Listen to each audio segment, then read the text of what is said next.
Տնային կալանքը ինքնին շատ ինտենսիվ խափանման միջոց է, գրեթե թե կալանքի հետ հավասար, այնուամենայնիվ նկատի ունենալով այն հանգամանքը, որ մեր միջնորդությունը կալանքը վերացնելու մասով բավարարվեց, այս բանը թերևս այդքանով գոհ է։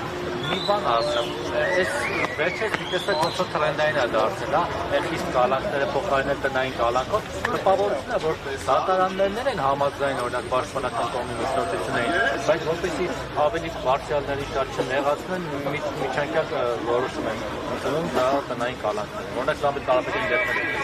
Ես այդ մասով դատարանի փոխարեն չեմ կարող որևէ դիրքորոշում հայտնել, թե ինչ հանգամանքներից ելնելով է կիրառել կրկին ինտենսիվ խափանման միջոց տնային կալանք, այնուամենայնիվ թերևս ես կնշեմ, որ ամեն դեպքում սա պաշտպանական կողմի համար փոքրիկ, բայց հաղթանակ է։ Դա ևս բողոքարկել եք, թե դրա հետ կապված կքննարկենք մեր վստահորդի հետ պաշտպանական թիմի անդամներով, դրանից հետո կորոշենք։ Պետք է թե բողոքարկեք, արդեն վճռաբեկ դատարանեք։